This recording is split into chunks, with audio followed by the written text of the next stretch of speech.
صبح یعنی امید دوباره. بله، دوباره برگشتیم. ادامه برنامه صبح آرزو است و شما میده برنامه صبح آرزو به گونه زنده است طریق تلویزیون جهانی آرزو هستین و تشکر میکنیم که تا این لحظات برنامه با ما همراه هستین و تمنا داریم که تا آخر برنامه با ما همراه باشید تا ما را تنها نگذارین. ما هم رسیدیم در بخش میمانخانه. خوشبختانه میمان بسیار عزیز و گرامی دعوت کردیم. جناب سید علی آقا عمرانی، آموزگار قرآن کریم همراه ما هستن و قسمی که همکار خیلی خوب مرغوب جان در بخش نخست برنامه الهام داده بود که امروز میخواهیم در مورد تربیت فرزندان بر اساس آموزه های قرآن ما صحبت‌های داشته باشیم و در کنارش یک سری صحبت‌های خودمانی هم ما می داشته باشیم. از شما همسایه ما تقاضا میکنیم که بیننده صحبت‌های ما همچنان باشه. جناب استاد سلام صبحتون بخیر، خیلی خوش آمدید. سلام الله علیکم خدمت شما آقای حیدری نازنین و تشکر از دعوت شما و خدمت بینندگان محترم و همکاران گرامی شما. همچنان لازم است که روز مطبوعات خدمت همه شما زحمت کشای رسانه‌ای تبریک و تهنیت عرض کنم. تشکر میکنیم، قربانتون، مهربان هستین. چی حال دارین؟ صحتتون خوب است ان شاء الله؟ الحمدلله سلام. زندگی به خیر سپری میشه؟ خوب است، به فضل خدا بهتر است. ماشاءالله. جناب استاد، قبل از یک طرف عنوان بحث و صحبت‌های ما بریم، ما دوست داریم که همین بخش خود با تلاوت زیبای شما آغاز بکنیم ان شاء الله. بله.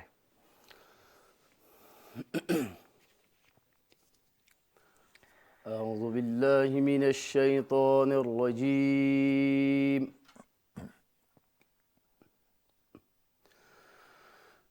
بسم الله الرحمن الرحيم.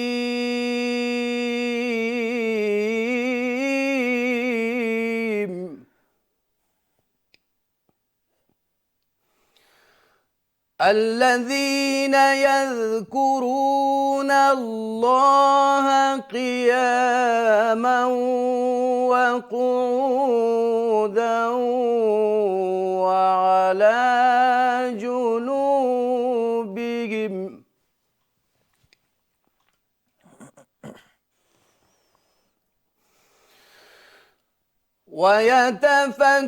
ويتفكرون في خلق السماوات والأرض ربنا ما خلقت هذا باطلا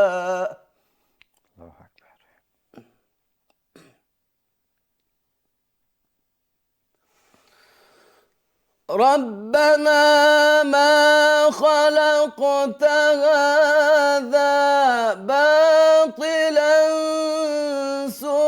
سبحانك فقنا عذاب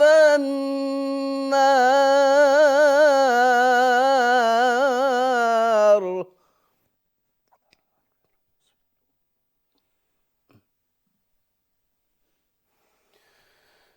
ربنا ما خلقت هذا باطلا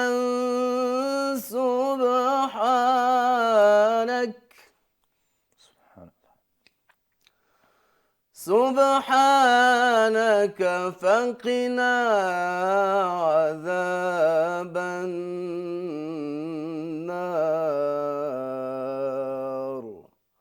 صدق الله العلی العظیم. سبحان الله، سبحان الله. چقدر زیبا، واقعا قلب ها و همون گوشه ما رو نوازش دارین با تلاوت زیبایتان. سلامت باشین. جناب استاد الهی آمین. بیاین به دوستا از پیشنه علمی و قرآنیتان برای ما بگوین که چگونه وارد این مرحله و این مسیر شدین و چی باعث شد که شما ایرا را ادامه دادین؟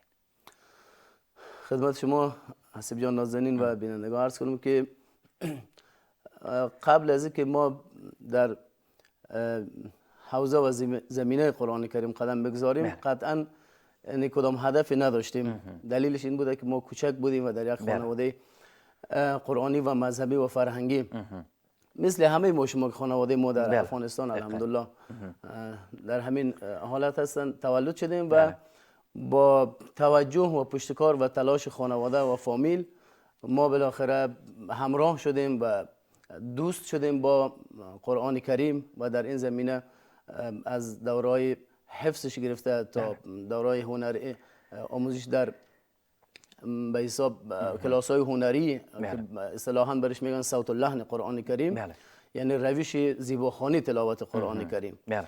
و مباحث تجویدی و در بحث پیشرفت‌تر مفاهیم و تفسیر.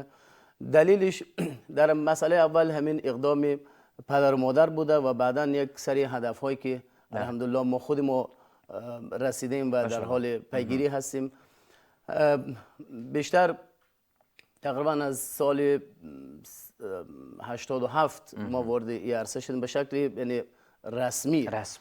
قبلا که بالاخره در مکتب خانه های چیز بود. با این حال تا هنوز الحمدلله ضمنی که خیلی فعالیت های ارزنده و خوبی با همکاری دوستان داشتیم، دستاوردهای ملی و بین المللی هم در بحث مسابقات بوده الحمدلله. خدمت شما عرض شود که در زمینه تألیف کتاب ها بوده که الحمدلله تونستیم 4 جلد کتاب تألیف کنیم و در خدمت جامعه قرار بدیم و همچنان حضور در رسانه ها و فعالیت در فضای فرهنگی و مجاز بوده که الحمدلله نتیجه خیلی خوبی داشته. ماشاءالله عالی است. و جناب استاد بیاین از این هم بگوین که شما به عنوان معلم نخبه قرآن کریم در میان کشورهای اسلامی برگزیده شدین. حالا بیاین از برگزاری این رقابت‌های بین‌المللی برای ما بیشتر بگوین. کوتاه خدمت شما عرض کنم که این روند یک برنامه قرآنی بین‌المللی بود بین معلمین نخبه قرآنی، یعنی بین استادان قرآنی بود در حقیقت در بین کشورهای اسلامی که ما هم خداوند متعال توفیق داد در این زمینه در این برنامه شرکت کردیم و با توجه به همون بالاخره اطلاعاتی که از خود ما داشتیم و فعالیت هایی که از خود نشان دادیم، جزء معلم نخبه قرآنی از طرف برگزار کننده این برنامه البته جمهوری اسلامی ایران بود که در بین کشورهای آسیایی کشورهای اسلامی آسیایی برگزار شده بود که الحمدلله ما هم جزء نفرات برتر این مسابقه قرار گرفتیم. ماشاءالله. جا داره که باز هم براتون تبریکی عرض بکنیم و جناب استاد بیاین از سیستم درسیتان برای ما بگوین که چگونه یک سیستم شما با خود دارین و آیا این سیستم میتونه که جوانان و هم نوجوانان انگیزه و رویه بده تا بیاین به طرف قرآن خوانی و بیاین به طرف حفظ قرآن کریم؟ ما یک سیاست کاری که در برنامه های خود داریم و او این هست که ضمنی که یعنی پروگرام ها و برنامه های در سر خود ما آماده کردیم، یعنی منابع در دسترس خود ما هست. خدمت شما شاید نهایت تلاش میکنیم که یک والد یا والدینی که فرزندشان به ما میسپارند به شکل درست و به شکل احسن تربیت شود و آنچه که ما در او خیلی تمرکز داریم و توجه هم داریم تحصیلات در علوم عصری هست. الحمدلله بیشتر کسایی که فعلا پیش ما قرآن میخوانن و حافظ کل قرآن هم هستند در ضمن در حال سپری کردن دوره تحصیلی در بخش طبابت هستند، مثلا هم دکتر هستند و هم حافظ قرآن کریم هستند. چون این دو اگر توأم شود با همونطور که با تلاوت ما میتونیم روح و روان کسی را یعنی آرامش بدیم، میتونیم با طبابت ما جسم و جان طرف خدمت شما کر شود معالجه بکنیم. یعنی هر دو با هم بله با هر دو با هم همخوانی داره و خدمت شما شد. یعنی در زمینه های آموزشی قرآن کریم تنها ما بسنده به یک محور نکنیم، چون که قرآن کریم اولین کلمش با همین اقرا یعنی دستوری به خواندن هست. الحمدلله روش های درسی ما هم تا حال خیلی خوب بوده، نه تنها که خود ما از منابع درسی ما دیگر مدرسه و دیگر مراکز قرآنی فرهنگی از او استفاده میکنیم. ماشاءالله عالی است. و جناب استاد به نظرتان نقش خانواده در قسمت آموزش قرآن چقدر میتونه باشه و چقدر میتونه که مهم و ضروری باشه و توصیه شما به خانواده ها چی است؟ نقش خانواده اصلا نقش اصلی خانواده داره. چون من اینا خودم دیدم چه در بحث مسئله تحصیلات علوم عصر باشه چه در بحث زمینه دینی باشه. ما الحمدلله خودم در یک خانواده ضمنی که مذهبی دینی بودن در یک خانواده باسواد متولد شده. مادر ما سرمعلم مکتب بود و پدر ما یک دریور بود، یک راننده بود. با این حال بیشترین پیگیری را در زمینه تحصیلات ما مادرم داشته. چون مادر باسواد داشتیم در بین جامعه. خدمت شما عرض شد که اگر اونا پیگیری نمیکردن و اگر اونا لحاظ نمیکردن این مسائل، قطعا ما در جایگاه نبودیم. من نه تنها خودم بلکه دو تا خواهر ما هم الحمدلله حافظ کل قرآن کریم هستن، استاد قرآن هستن و خدمت شما شد که یعنی در مکاتب درس میتن و الحمدلله دارای سواد هستن. با این حال ارزنده ترین نقش را والدین و پدر مادر داره که اگر فرزندان ما، برای شما یک مثال ساده بزنم، فرزندان ما مثل یک زمین هستن، زمین که ما اونجا میخوایم شخم بزنیم. بله. اگر به این زمین ما بی‌توجهی کنیم هر گیاهی در اونجا میروید. متوجه هستید؟ بله. فرزندان ما هم همینطور هستن. اگر فرزندان ما را ما با قرآن انس بدیم، با تربیت دینی انس بدیم، با تربیت اخلاقی و علمی انس بدیم، بهترین دوستان، بهترین مردمان شهر دوستان اونا خواهند بود. بهترین رفیقا، بهترین کسایی که ما آرزوی دیدن اونا داریم با اونا دوست خواهند بود. و اگر خدا نکرده ما بی‌توجهی کنیم و در این مسئله خیلی یعنی غفلت کنیم، قطعا دیگه سر از کوچه و بازار از جایی در میارن که خدا نخواسته آشنایی با مواد مخدر و با دوستای بد و خلاصه همین جنایت هایی که میشه بالاخره بیشترش به خاطر همین بی‌توجهی پدر و مادرها بوده که فرزندانشان درست پیگیری نکردن و کوتاهی کردن در بحث تربیتشان. بله دقیقاً. جناب استاد، از اینکه شما تجربه در قسمت آموزش به جوانان و یا هم نوجوانانی که در افغانستان است هم دارین و ازانی که در خارج از کشور هم است، با هم شما آموزش میتین و درس قرآنی میتین و آموزش قرآنی میتین، حالا چی تفاوت ها و چی تجربه شما کسب کردین؟ آیا علاقمندی جوانانی که خارج از کشور هم هستن به گونه جوانانی که در داخل افغانستان هستن هم همین گونه است یا هم فرهنگ بیرونی بالایشان تاثیر کرده یا خیر؟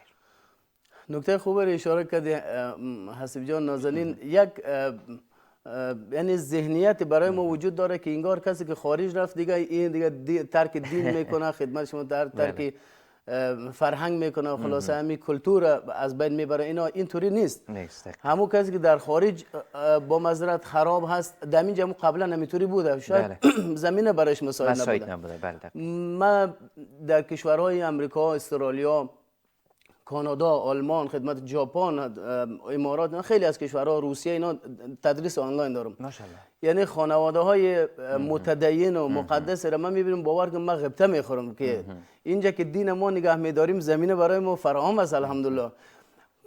قهرمان کسی است که در او شرایط بتونه دینداری بکنه. یعنی باور کنم من خانواده ها رو میبینم اونقدر پیگیر هستن برای اطفالشان، برای فرزندانشان و حتی یعنی من لازم تشکری کنم از اون خانوادهایی که از همون مسیر دور برای من بعضی وقتا همکاری های مالی میکنن که این شما بگیرید مثلا برای علوم به حساب همین مرکزتان برای تدریس علوم قرآنی یا علوم اصلی یا مکتب اینا برای فرزندان وطن مصرف کنیم و هزینه کنیم که ما حداقل کمک تانسته باشیم از طریق انجام داده باشیم. و بعد در هر جای بعد از دیگه بیدین در هر جای بیدین است، بی سواد در هر جای بی سواد است، بی فرهنگ در هر جای بی فرهنگ است، چی اونجا. ولی من خودم شخصا این ذهنیت چون بسیار ارتباط زیاد دارم و این ذهنیت اصلا قبول ندارم. یعنی هر جای میتونن خیلی هم متدین باشن، مقدس باشن و همه به اصطلاح فرهنگ و تدین خودشان حفظ بکنن و ما با این طور خانواده خیلی در ارتباط هستم. ماشاءالله بسیار عالی است. و جناب استاد همون گونه که میدونیم در عصر تکنولوژی هستیم که امروزه تکنولوژی حرف اول میزنه. حالا جوانان افغانستان چگونه شما ارزیابی میکنین که در این عصر آیا در کناری که مثال مصروف شبکه‌های مجازی هستن، آیا کدام برنامه‌های در شبکه‌های مجازی به خاطر ترویج و یا هم فرهنگ سازی قرآن خوانی ارزیابی کردین، دیدین دارن یا خیر؟ ما الحمدلله فعلا چیزی که خیلی برای ما خوشایند است این هست که یک جوان مثلا یا یک نوجوانی یک صدای یک ویدیویی از خودش میگیره و اونجا قرآن تلاوت میکنه. خدمت شما رسید در فضای مجازی پخش میکنه و نشر میکنه. فعلا فضای رسانه‌ای و مجازی بخصوص سوشال میدیا میتونه یک میدان جنگ و مبارزه و جهاد باشه. متوجه هستین؟ جهاد رسانه‌ای فعلا خیلی لازم است برای ما. جهاد رسانه‌ای به شکل نه تفریطی نه افراطی، به شکل درستش. خدمت شما عرض شود که با این حال مشکلاتی متاسفانه عدیده وجود داره که بالاخره استفاده درست نمیشه. جوانان بسیار غرق هستن، متاسفانه وقتشان به وقت مصرف میکنن. خب این مشکلاتی که ما شما در اجتماع بیشتر میدانیم. با این حال از وضعیت شخصا از وضعیت قرآنی در فضای مجازی ما خیلی خرسند هستم و خوشحال هستم.